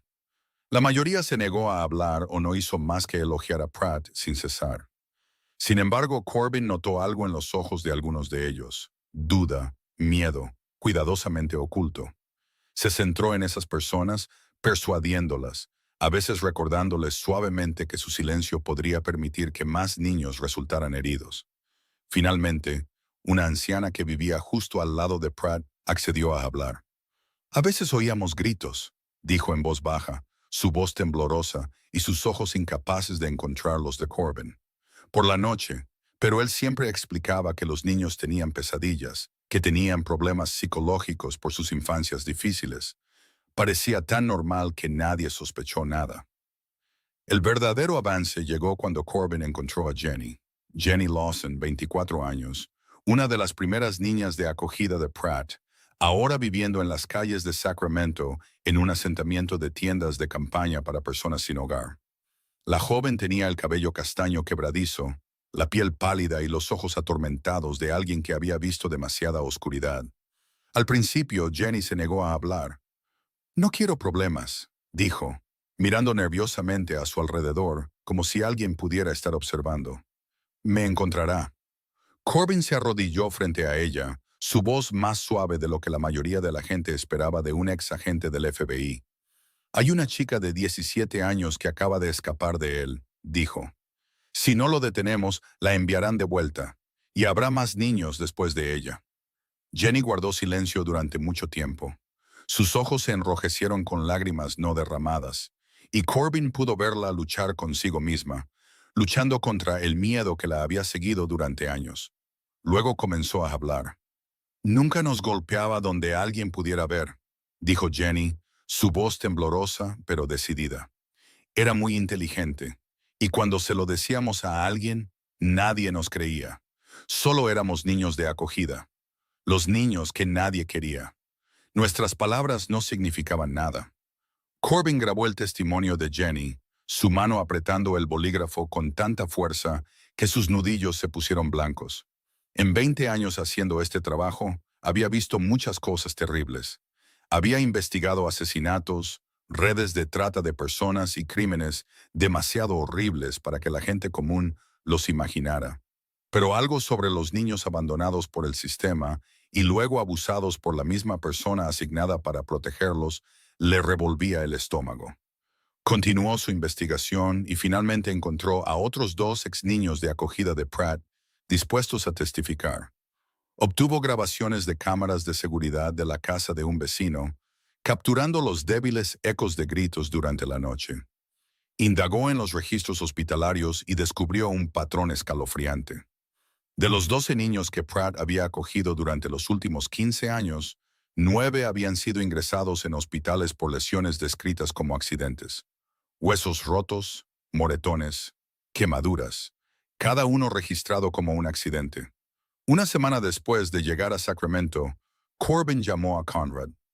«Tengo pruebas suficientes para enterrarlo», dijo, incapaz de ocultar la ira en su voz. «Este hombre es un monstruo escondido a plena vista». Conrad se sentó en su estudio con el teléfono en la oreja, sus ojos grises duros como el acero. «Entonces, sácalo a la luz». En el momento en que terminó la llamada, Conrad convocó a Catherine Mercer. La abogada de cabello platino escuchó atentamente mientras él resumía los hallazgos de Corbin y luego asintió con silenciosa determinación. «Prepararé todo», dijo. «Los documentos, los testigos, las pruebas. No solo mantendremos a Marin alejada de él, nos aseguraremos de que nunca vuelva a tocar a otro niño». Catherine comenzó a trabajar sin pausa, reuniendo un caso legal que se convirtió en un archivo de 400 páginas. La verdadera batalla estaba a punto de comenzar, pero Douglas Pratt no era el tipo de hombre que se sentaba en silencio a esperar la muerte. Cuando se corrió la voz en Sacramento de que Marin estaba siendo protegida por una familia adinerada en Nevada, cuando la silenciosa investigación de Corbin Drake comenzó a agitar la tranquila superficie de su vida cuidadosamente construida, Pratt se dio cuenta de que necesitaba actuar. Y actuó de una manera que nadie esperaba. Contrató a un abogado, no el tipo de defensor público que el Estado asigna a los casos difíciles, sino un abogado especializado en crisis mediáticas, un hombre conocido por ayudar a figuras deshonradas a revertir la opinión pública. Y contactó a la prensa. Una semana después de que Catherine Mercer terminara de reunir su archivo de 400 páginas, Marin estaba sentada en la sala de estar viendo las noticias cuando el rostro de Douglas Pratt apareció en la pantalla. Su cuerpo se congeló como si un fantasma del pasado hubiera salido de la televisión y entrado en la habitación. Pratt estaba sentado en el sofá de un programa de entrevistas matutino, con los ojos rojos como si hubiera estado llorando, su voz temblando de emoción. Parecía un padre afligido, una víctima de circunstancias crueles, un buen hombre agraviado por el destino. Solo quiero que mi hija vuelva a casa sana y salva, dijo a la cámara, su voz quebrándose. Marin es todo lo que tengo. La he criado desde que tenía 12 años. La he amado como a mi propia hija. Y ahora ese hombre, ese criminal peligroso, la retiene. Está manipulando su mente. Hizo una pausa, levantando la mano para secarse los ojos en un gesto tan perfectamente medido que podría haber sido ensayado. Marin es una niña vulnerable. Ha sufrido un trauma. Necesita volver a casa para recibir tratamiento, para ser amada, no para ser explotada por un jefe de la mafia, para cualquier propósito oscuro que pueda tener. La transmisión volvió al reportero en el estudio, leyendo el titular que se desplazaba por la parte inferior de la pantalla. Notorio jefe de la mafia secuestra a adolescente vulnerable. ¿Es Marin Holloway una víctima del crimen organizado? Marin sintió que el aire se le escapaba de los pulmones. Miró el rostro de Pratt en la televisión, el mismo rostro que había visto retorcido por la ira borracha, el mismo rostro que la había mirado mientras yacía acurrucada en el suelo, agarrándose las costillas doloridas. Y ahora ese rostro estaba representando el dolor ante millones de espectadores. Lo están convirtiendo en la víctima, susurró, su voz temblando. Están convirtiendo a Conrad en el villano. Weston entró en la habitación en ese momento. Cuando vio lo que había en la pantalla, su rostro perdió el color. Apagó la televisión de inmediato y se volvió hacia Marin, pero ella ya se había puesto de pie, temblando incontrolablemente. La situación empeoró con cada día que pasaba. Los medios de comunicación se apresuraron a cubrir la historia, pero la perspectiva había cambiado por completo. En lugar de la heroica chica que no se rindió, Marin ahora era descrita como una adolescente frágil manipulada por el crimen organizado. En lugar de un padre salvando a su hijo, Conrad era retratado como un jefe de la mafia secuestrando a una menor. Los hashtags Salven a Marin comenzaron a difundirse en las redes sociales, pero las voces que lo usaban creían que la estaban salvando de Conrad, no de Pratt. La presión llegó desde todas las direcciones. La policía exigió órdenes de registro adicionales. Los socios comerciales legítimos de Conrad comenzaron a preocuparse y a retirar su apoyo. Las inversiones se congelaron. La reputación de la familia Ashford nunca había sufrido un daño como este antes. Una noche, Marin caminó en silencio hasta el estudio de Conrad. Se quedó en la puerta, delgada y temblorosa, con el camisón que Weston le había comprado, pareciendo un pequeño fantasma dentro de la vasta habitación. «Debería irme», dijo, su voz. «Estoy destruyendo todo lo que construiste. No valgo la pena». Conrad levantó la cabeza de los papeles esparcidos por su escritorio y la mirada en sus ojos detuvo sus palabras. «No», interrumpió, su voz temblando de una manera que nunca antes había oído. «Nunca digas que no vales la pena». Se levantó y caminó hacia ella. Y por primera vez desde que lo conoció, Marin vio la tranquila autoridad abandonar su rostro.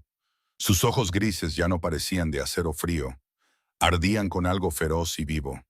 «En mi mundo, cuando reclamas a alguien como tuyo, no lo abandonas», dijo, cada palabra pesada como la piedra. «Nunca. No pude proteger a mi esposa, no volveré a fallar». Marin se quedó allí, mirando al hombre más poderoso que había conocido. Un hombre temido en todo el hampa, y vio en sus ojos el dolor de alguien que una vez lo había perdido todo y había jurado no dejar que volviera a suceder. No lloró, Ya había llorado demasiado en su vida. En cambio, dio un paso adelante y agarró la manga de la chaqueta de su traje, su pequeña mano aferrándose a la costosa tela, como si fuera la única tabla de salvación que le quedaba. Sus ojos decían todo lo que no podía encontrar las palabras para expresar. Conrad le puso la mano en el hombro, su gran palma cálida y firme. Lucharemos, dijo con calma, recuperando la compostura. Juntos hasta el final. Un momento después, llamó a Catherine Mercer al estudio. Cuando la abogada de cabello platino entró en la habitación, Conrad ya estaba sentado de nuevo detrás de su escritorio. El frío acero había vuelto a sus ojos grises, pero ahora llevaba una nueva determinación. Cambia la estrategia, dijo brevemente. Ya no nos defendemos. Atacamos. Es hora de que el mundo vea quién es realmente Douglas Pratt. Esa noche Marin no pudo dormir. Yacía en la cama mirando al techo, su mente girando con imágenes del noticiero, con el rostro cuidadosamente ensayado de Pratt, con el miedo de que todo pudiera colapsar y la arrastraran de vuelta al infierno. Alrededor de las 2 de la mañana, se rindió en su intento de dormir. Se sentó y caminó hacia la ventana, mirando el oscuro jardín más allá. Una delgada luna creciente proyectaba débiles rayas plateadas sobre el césped perfectamente recortado. Estaba a punto de volverse hacia la cama cuando el instinto de supervivencia, afilado por 10 largos años, se agitó de repente en su mente. Algo andaba mal. Marin entrecerró los ojos y estudió la oscuridad. Al principio no vio nada, luego lo notó. Una figura moviéndose a lo largo del muro este, donde las luces de seguridad no llegaban. Luego otra y una tercera. Se movían rápida, silenciosa y profesionalmente. Y definitivamente no eran los guardias de seguridad de la finca Ashford. Marin no entró en pánico, no gritó. En cambio, se alejó silenciosamente de la ventana y caminó hacia el panel del intercomunicador montado en la pared, el que le habían enseñado a usar cuando llegó por primera vez. Presionó el botón que conectaba con la sala de seguridad. Su voz baja pero clara. Jet, alguien está escalando el muro este. 3 hombres, no son de los nuestros. La respuesta de Jet llegó con una velocidad asombrosa. En segundos, una alarma silenciosa se extendió por toda la casa, del tipo que alertaba a la seguridad sin advertir a los intrusos. Marin miró de nuevo por la ventana y vio formas oscuras del equipo de seguridad de Ashford moviéndose por el jardín, rodeando a los intrusos desde todas las direcciones. La confrontación fue rápida e inquietantemente silenciosa. No hubo disparos, solo los sonidos ahogados de cuerpos luchando en la oscuridad. Cuando las luces del jardín finalmente se encendieron, Marin vio a 2 de los intrusos huyendo de vuelta por el muro, mientras el tercero estaba inmovilizado en el suelo por 3 de los hombres de Jet. Conrad apareció en el jardín menos de 5 minutos después. Llevaba una bata oscura sobre su ropa de dormir, pero sus ojos estaban agudos y alerta, como si fuera pleno día. Miró al intruso capturado, asintió una vez a Jet, y los dos desaparecieron en una habitación en el sótano donde a Marin nunca se le había permitido ir. No sabía qué pasó en esa habitación y no quería saberlo. Aproximadamente una hora después, Conrad regresó a la sala de estar principal, donde Marin y Weston estaban sentados juntos. Ninguno de los dos había podido volver a dormir después de lo que acababa de suceder. El rostro de Conrad no mostraba emoción, pero Marin podía ver el fuego silencioso ardiendo detrás de sus ojos grises.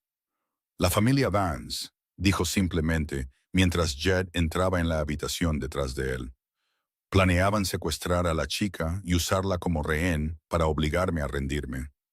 Weston murmuró una maldición en voz baja, sus manos apretándose en puños. Pero Conrad no estaba mirando a su hijo. Estaba mirando directamente a Marin, y había algo en su mirada que nunca había esperado ver. Respeto. Nos salvaste, dijo lentamente, su voz con una nota que sonaba casi a asombro. ¿Otra vez? Marin negó con la cabeza torpemente. Solo noté que algo andaba mal. Conrad sonrió, una de las raras sonrisas que le había visto. Tienes buenos instintos, pequeña. Quizás instintos demasiado buenos. Weston se levantó de su asiento y se puso al lado de su padre. Su expresión era más seria de lo que Marin la había visto nunca. Papá, ya no es solo la chica que me salvó, dijo con firmeza. Es familia. Nuestros enemigos ya lo entienden. Es hora de que lo hagamos oficial. Conrad asintió una vez y se volvió hacia Jet. Envíale un mensaje a Preston Vance, ordenó, su voz fría como el hielo. La chica es intocable. Cualquiera que le ponga una mano encima me responde directamente a mí. ¿Y si no escucha?, preguntó Jet. Entonces tendremos una conversación diferente, respondió Conrad, el peso de una amenaza pesado en su tono. Después de que nos ocupemos de Pratt. Se volvió hacia los dos jóvenes que estaban ante él, su hijo, a quien había criado durante 21 años, y la chica de 17 años que el destino había traído a su familia solo unas semanas antes. Ambos llevaban heridas el uno por el otro. Ambos habían demostrado su lealtad. Entonces lo haremos oficial, dijo Conrad, su voz con la finalidad de un hombre que había tomado una decisión irreversible. En el tribunal, de una vez por todas. La sala del tribunal estaba abarrotada la mañana en que comenzó la audiencia. Los reporteros se agolpaban en las filas traseras, cámaras y equipos de video prohibidos, pero cuadernos rebosantes de escritura apresurada. El público había seguido este caso durante semanas, desde la historia de la chica que no se rindió hasta las acusaciones sobre un jefe de la mafia secuestrando a una niña vulnerable. Y ahora habían venido a escuchar la verdad con sus propios oídos. Douglas Pratt estaba sentado en la mesa del acusado junto a su abogado, un hombre de mediana edad con un traje gris cuya confianza rozaba la arrogancia. Pratt se había preparado cuidadosamente para este día. Llevaba un conservador traje azul marino, una modesta corbata a rayas, su cabello peinado pulcramente. Parecía en todo la imagen de un ciudadano respetable, un devoto padre de acogida falsamente acusado. La sonrisa confiada en sus labios incluso se ensanchó cuando miró al otro lado de la sala del tribunal, hacia donde Marin estaba sentada entre Conrad y Weston. Catherine Mercer se levantó de su asiento y caminó hacia el podio, llevando un grueso archivo en sus manos. Lo dejó con un sonido firme que resonó en la silenciosa sala del tribunal. Señoría, comenzó, su voz clara y afilada como el borde de un bisturí de cirujano. En mi poder hay un archivo de 400 páginas de documentación que prueba que Douglas Pratt no es el padre de acogida ejemplar que dice ser. Es un abusador de niños sistemático que ha causado lesiones a al menos 9 de los 12 niños que han vivido bajo su techo en los últimos 15 años. Pratt continuó sonriendo, inclinándose hacia su abogado para susurrar algo como si estas acusaciones no fueran más que una broma pasajera. Pero esa sonrisa comenzó a desvanecerse cuando se llamó al primer testigo. Jenny Lawson subió al estrado de los testigos, delgada y temblorosa, pero con ojos que no vacilaban. Habló de los años que había pasado en la casa de Pratt, de las palizas propinadas en lugares donde nadie podía ver, de las veces que había intentado decírselo a los trabajadores sociales pero nadie le creyó. Nos hizo creer que nadie nos creería nunca, dijo Jenny, su voz temblorosa pero inquebrantable. Pero estoy cansada de estar en silencio. Marin observó el rostro de Pratt mientras Jenny hablaba, y vio cómo la sonrisa confiada comenzaba a endurecerse. Su tez palideció ligeramente cuando Jenny describió en detalle cómo la castigaba por los errores más pequeños, cómo la encerraba en un armario durante horas. A continuación, vino el Dr. Peterson, el médico que había tratado a varios de los niños de acogida de Pratt a lo largo de los años. Presentó registros médicos y señaló patrones de lesiones que no coincidían con accidentes ordinarios, fracturas en lugares específicos, moretones con formas distintas. Pratt comenzó a sudar. Su mano temblaba ligeramente mientras garabateaba algo en un trozo de papel para su abogado. Luego, uno de los vecinos de Pratt subió al estrado, confirmando los gritos escuchados en la noche durante años que nadie había denunciado porque asumían que los niños simplemente tenían pesadillas. Pero el golpe final llegó cuando Catherine reprodujo una grabación de audio tomada de la cámara de seguridad de un vecino.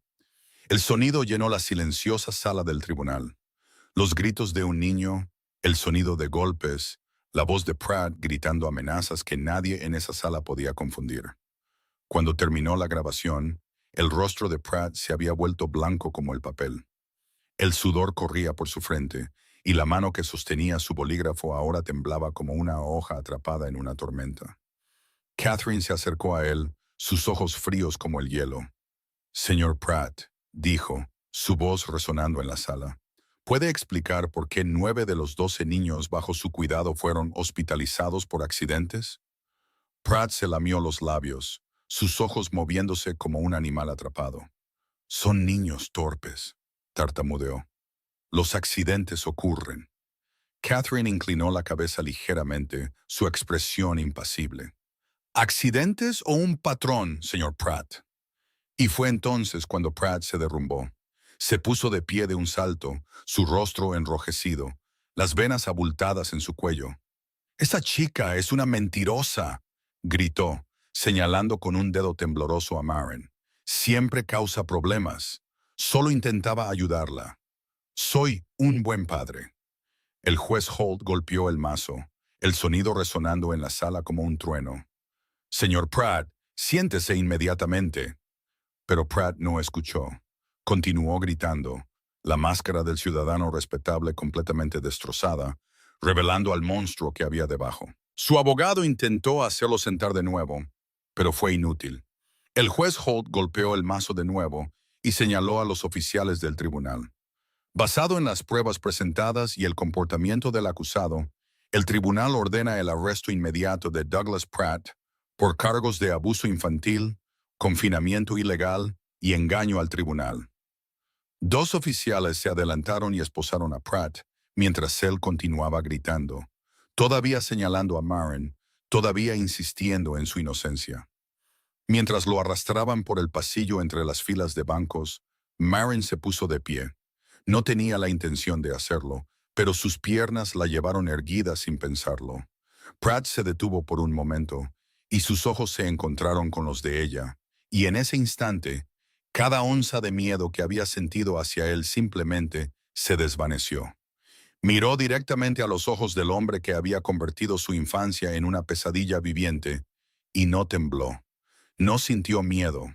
Lo que sintió, en cambio, fue una extraña calma, la paz silenciosa de alguien que finalmente se había liberado. Pratt fue llevado, sus gritos resonando por el pasillo, hasta que las puertas se cerraron detrás de él. Pero la audiencia no había terminado. El juez Holt miró los documentos que tenía ante él, luego levantó la vista hacia Maren. «Con el señor Pratt, ahora bajo arresto, el tribunal debe determinar el futuro de Maren Holloway», dijo. «¿A dónde irá la chica?» Patricia Dunn se puso de pie, se enderezó la chaqueta gris de su traje y caminó hacia el podio con la tranquila confianza de alguien que había realizado este deber miles de veces. «Señoría», comenzó, su voz con la firme seguridad de la autoridad profesional. «Aunque el señor Pratt ha sido puesto bajo arresto, el Departamento de Servicios de Protección Infantil todavía recomienda que Maren Holloway sea colocada en un centro de atención especializado hasta que alcance la edad de 18 años. Maren sintió que su corazón se hundía en su pecho. Miró a Patricia. La mujer continuaba su declaración con un rostro que no mostraba el más mínimo rastro de emoción. «La razón es clara», continuó Patricia. «El señor Conrad Ashford, el hombre que actualmente proporciona cuidado temporal a la chica, tiene un pasado cuestionable y asociaciones con actividades comerciales que no pueden ser verificadas por completo. No es un tutor adecuado para una joven vulnerable como Maren». Un murmullo recorrió la sala del tribunal. Maren miró a Conrad y vio que su rostro permanecía tranquilo como la piedra. Sin embargo, conocía la tormenta silenciosa que ardía bajo esa quietud. «Habla de un pasado cuestionable, sin mencionar que la chica casi muere salvando a mi hijo», dijo Catherine Mercer mientras se levantaba en objeción, su voz fría y afilada. «Tampoco menciona que el señor Ashford le ha proporcionado el mejor tratamiento médico, un hogar seguro y el cuidado que el sistema que ella representa no le dio durante 10 años». El juez Holt levantó una mano para silenciarlos a ambos. La sala se quedó en silencio, y él miró los documentos que tenía ante él durante un largo momento. Luego levantó la mirada y la posó en Maren. Antes de tomar una decisión, dijo, su voz profunda con el peso de un hombre que había escuchado demasiadas historias dentro de esta sala. Me gustaría escuchar a la propia Maren. Niña, ¿hay algo que te gustaría decir? Maren se congeló donde estaba sentada. En 17 años de vida, nadie le había preguntado nunca qué quería. A nadie le había importado nunca su opinión. No había sido más que un número dentro de un sistema, una hoja de papel en una pila de archivos. Una niña pasada de un lugar a otro como un objeto no deseado. Y ahora, por primera vez, un juez le preguntaba qué deseaba decir. Miró a Conrad y lo vio darle un pequeño asentimiento de aliento. Miró a Weston y lo vio sonreírle con total fe. Luego se puso de pie. Sus piernas temblaban, pero sus pasos se mantuvieron firmes mientras caminaba hacia el estrado de los testigos. Se quedó allí, una delgada chica de 17 años con un vestido sencillo, frente a toda una sala llena de ojos que la observaban. Respiró hondo y comenzó a hablar. He vivido dentro del sistema durante 10 años. Su voz era tranquila pero clara. 7 hogares de acogida diferentes. Y ni una sola persona, ni una sola, me preguntó nunca qué quería. Hizo una pausa, tragando saliva, luego continuó. Aprendí que los adultos solo querían dinero, control, poder. Querían todo excepto a mí. Solo era una forma de que recibieran un pago mensual. Solo era un nombre dentro de un archivo para que pudieran llenar sus informes. Su voz se endureció ligeramente, llevando el peso de 10 años de abandono. Aprendí a volverme invisible, porque ser vista significaba ser herida, porque cada vez que alguien me notaba, encontraban una manera de usarme o romperme. Así que desaparecí. Me convertí en un fantasma. Se giró y miró a Conrad, sus ojos de color marrón oscuro encontrándose con los grises de él. Y entonces lo conocí. Su voz se suavizó al pronunciar las palabras. No preguntó qué podía darle, preguntó qué necesitaba. La sala del tribunal se sumió en un completo silencio, ni un susurro, ni el más mínimo murmullo. Por primera vez en mi vida, tuve una mesa donde podía sentarme a comer. Continuó Maureen, su voz comenzando a temblar. Tenía una cama que me pertenecía, no una de la que pudieran echarme en cualquier momento. Alguien me preguntó cómo había sido mi día. Alguien se preocupó cuando estaba enferma. Alguien me miró como si importara. Las lágrimas comenzaron a rodar por sus mejillas, pero no dejó de hablar. Sé que no es perfecto, sé lo que la gente dice de él, pero me dio algo que el sistema nunca pudo. Una familia. Miró directamente a los ojos del juez Holt, su voz quebrada pero firme de convicción. Así que si el tribunal pregunta a dónde quiero ir, hizo una pausa, las lágrimas fluyendo libremente, pero su mirada inquebrantable. Quiero ir a casa con él.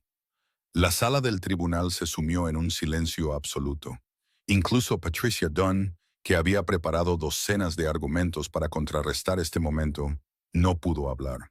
Simplemente se quedó sentada, con la boca ligeramente abierta, incapaz de encontrar una sola palabra para responder a lo que la chica acababa de decir. Maren giró la cabeza hacia Conrad y vio algo que nunca imaginó que presenciaría.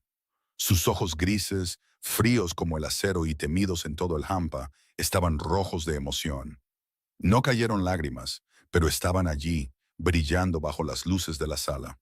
Por primera vez en muchos años, Conrad Ashford permitió que alguien viera su vulnerabilidad. El juez Holt observó a Maren durante un largo momento antes de asentir lentamente con la cabeza. Gracias, niña, dijo, su voz más suave de lo que la había oído antes. Golpeó el mazo una vez contra el estrado. El tribunal entrará en receso durante 30 minutos antes de emitir su decisión final. Los 30 minutos de espera se convirtieron en los 30 minutos más largos de la vida de Maren. Se sentó en un duro banco de madera en el pasillo del juzgado. Sus pies ni siquiera tocaban el suelo. Sus dedos entrelazados y apretados con tanta fuerza que los nudillos se pusieron pálidos. Su corazón latía tan rápido que podía oírlo dentro de sus oídos. Cada pulso sonaba como una cuenta atrás hacia la decisión que determinaría el resto de su vida. Conrad se sentó a su lado, su hombro tocando ligeramente el de ella. No dijo nada. No intentó consolarla con promesas que podrían no hacerse realidad. Sin embargo, su sola presencia fue suficiente. Podía sentir el calor de su cuerpo junto al suyo, sentir su firmeza como una roca en medio de una tormenta. Y esa fuerza silenciosa evitó que se desmoronara. Weston se sentó a su otro lado, y de repente extendió la mano y tomó su mano fría entre las suyas. Pase lo que pase, dijo en voz baja, su voz tranquila y segura. Siempre serás mi hermana. Marin lo miró, al joven de los ojos azules cuya mano había sostenido en los restos solo unas semanas antes, y apretó su agarre en la mano de él. Sonó la campana, señalando que la sesión del tribunal se reanudaría. Marin se levantó sobre piernas temblorosas y regresó a la sala del tribunal entre Conrad y Weston. Los dos hombres que ya se habían convertido en su familia, aunque la ley aún no lo hubiera reconocido. El juez Holt entró, su rostro indescifrable. Tomó asiento, se ajustó las gafas y miró los documentos que tenía ante él. La sala del tribunal se sumió en un completo silencio. No se oía ni una respiración. En el asunto concerniente a Marin Holloway, comenzó, su voz resonando suavemente en la silenciosa cámara. El tribunal rechaza la solicitud de colocar a la niña en un centro de atención estatal.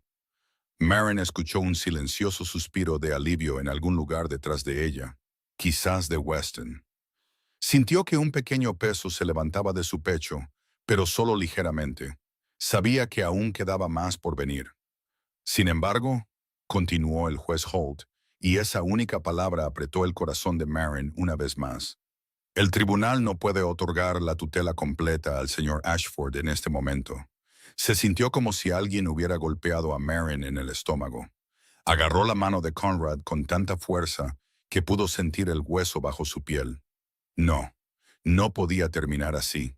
Después de todo lo que habían soportado, después de todo lo que acababa de decir, ¿aún la alejarían de la única familia que había conocido? En cambio, el juez Holt continuó, y había algo diferente en su tono ahora, casi más cálido. El tribunal ha recibido una petición por separado, una petición de adopción presentada por el señor Conrad Ashford, presentada hace 3 semanas. Marin se volvió hacia Conrad, sus ojos muy abiertos por la sorpresa. Una petición de adopción hace 3 semanas. Eso significaba que la había presentado mientras ella todavía estaba en la cama del hospital, mientras todavía se recuperaba de sus quemaduras, mientras todavía no era más que una fugitiva sin hogar de la que no tenía obligación de cuidar. Conrad la miró y por primera vez desde que lo conocía, la vio sonreír. No la sonrisa débil y educada que había visto antes, no la sonrisa distante de cortesía social, sino una sonrisa real, cálida y sincera, que iluminaba los ojos grises que solían ser tan fríos. Basado en la evidencia del compromiso del señor Ashford, continuó el juez Holt, su voz con una silenciosa nota de aprobación, incluidas las evaluaciones psicológicas que muestran una mejora significativa en el bienestar de Marin durante su tiempo bajo su cuidado, y lo más importante, el testimonio de la propia Marin. El tribunal aprueba la petición de adopción con efecto inmediato. La sala del tribunal estalló. Los aplausos brotaron de todos los rincones. Hubo sonidos de risa y el inconfundible sonido de gente llorando. Marin se quedó congelada en su sitio, incapaz de moverse, incapaz de creer lo que acababa de oír. Se sentía como un sueño, como si estuviera flotando dentro de una realidad demasiado imposible para ser real. Weston fue el primero en abrazarla. Le rodeó los hombros con los brazos y la atrajo en un abrazo tan fuerte que apenas podía respirar. «Bienvenida a la familia, hermanita», le susurró al oído. «Ahora es oficial». Luego Conrad se levantó y se acercó a ella. No la abrazó como lo había hecho Weston. Eso no era algo en lo que fuera hábil, y Marin lo entendía. En cambio, le puso la mano suavemente en el hombro, su gran palma cálida y firme, y la miró a los ojos con una expresión que nunca había visto en ningún adulto en toda su vida. La mirada de un padre contemplando a su hija. «Ven a casa, hija», dijo en voz baja, su voz profunda y temblorosa. y Maren lloró. No eran lágrimas de miedo, ni lágrimas de dolor, ni lágrimas de desesperación. Eran las lágrimas de alguien que finalmente había encontrado un hogar. La familia Ashford salió del juzgado juntos bajo el brillante sol de Nevada. Conrad a la izquierda, Weston a la derecha y Maren entre ellos. Ya no era una fugitiva sin un lugar al que pertenecer. Ya no era un fantasma vagando por la autopista.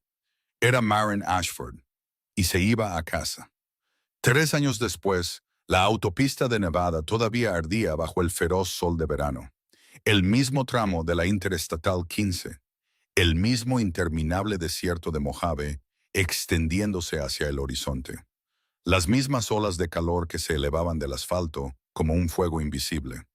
Sin embargo, algo en el convoy que se movía por la autopista ese día era diferente. Los familiares Escalades negros seguían allí.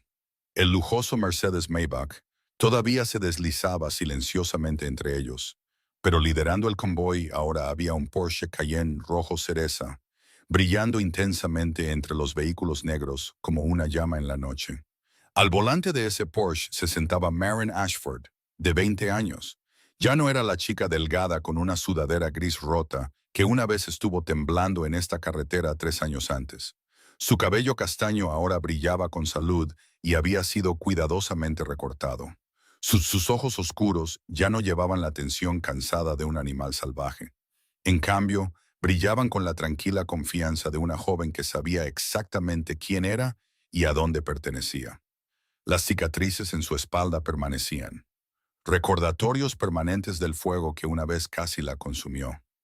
Sin embargo, para Maren ya no eran símbolos de dolor, eran la prueba del día en que encontró una familia. Ahora estaba en su segundo año de universidad estudiando psicología.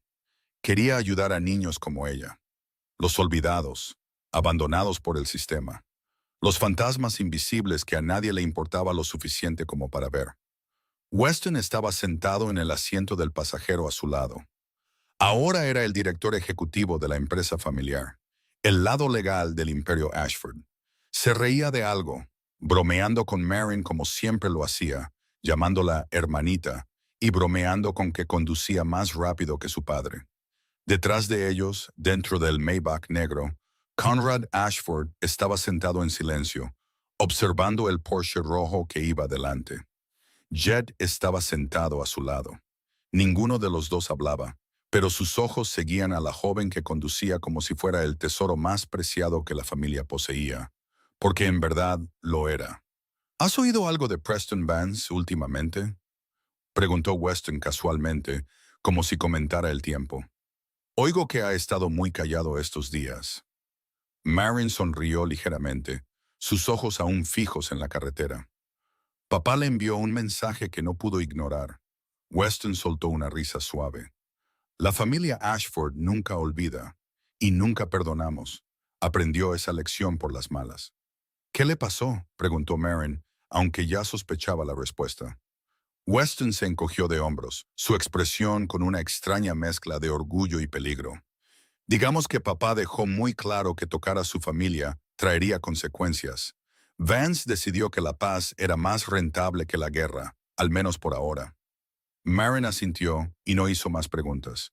Había vivido en este mundo el tiempo suficiente para entender que algunos detalles era mejor dejarlos sin saber. El convoy continuó avanzando hasta que Maren se dio cuenta de que se acercaban al lugar donde una vez ocurrió el accidente. Redujo ligeramente la velocidad del coche, sus ojos deteniéndose en el tramo de carretera reparado donde 3 años antes su vida había cambiado para siempre. ¿Estás bien?, preguntó Weston en voz baja, notando el cambio en su estado de ánimo. Maren asintió. Estoy bien, dijo. Solo estaba pensando en algo. ¿Y si hubiera huido ese día? Weston guardó silencio por un momento antes de responder en un tono serio. Entonces yo habría muerto, y papá lo habría perdido todo. Maren lo miró y luego sonrió, la brillante sonrisa de alguien que había descubierto el sentido de su propia vida. Pisó el acelerador. El Porsche rugió hacia adelante, dejando atrás el lugar del accidente y llevándose el pasado con él. Menos mal que no sé cómo rendirme, dijo. Weston se rió a carcajadas. El viento se precipitó por la ventana abierta, levantando el cabello de Maren, y en ese momento se sintió más libre que nunca. La gente suele decir que la sangre es más espesa que el agua, pero lo que sucedió ese día en la autopista de Nevada demostró algo muy diferente. La sangre solo te da una conexión biológica. La lealtad es lo que realmente hace a una familia. Ella había comenzado ese día como una fugitiva sin nada que perder. Terminó ese día como una hija con todo por lo que vivir. A veces se necesita un imperio para luchar contra un sistema roto. Pero todo lo que se necesita para enfrentarse a la muerte es una chica valiente. Su nombre es Maren Ashford, y es la chica que se negó a rendirse. La historia de Maren nos deja una poderosa lección sobre el coraje, la resiliencia y, lo más importante, el verdadero significado de la familia. La familia no siempre se define por la sangre compartida. A veces, la familia son las personas que eligen quedarse a tu lado cuando el mundo te da la espalda. Las personas que luchan por ti cuando ya no tienes fuerzas para luchar por ti mismo. Si esta historia ha conmovido tu corazón, por favor, tómate un momento para darle a me gusta y compartir este video con las personas que te importan. No olvides suscribirte al canal y activar las notificaciones para no perderte las historias emotivas que te traemos cada día. Nos encantaría saber qué piensas de esta historia. ¿Alguna vez has conocido a alguien como Maren en tu vida? ¿Crees que a veces los extraños pueden convertirse en familia? Por favor, comparte tus pensamientos en los comentarios de abajo. Siempre valoramos escuchar los sentimientos sinceros desde lo más profundo de vuestros corazones. Finalmente, deseamos a todos los que ven este video buena salud, felicidad y paz en su vida diaria. Gracias por pasar este tiempo con nosotros. Adiós, y esperamos verte en el próximo video.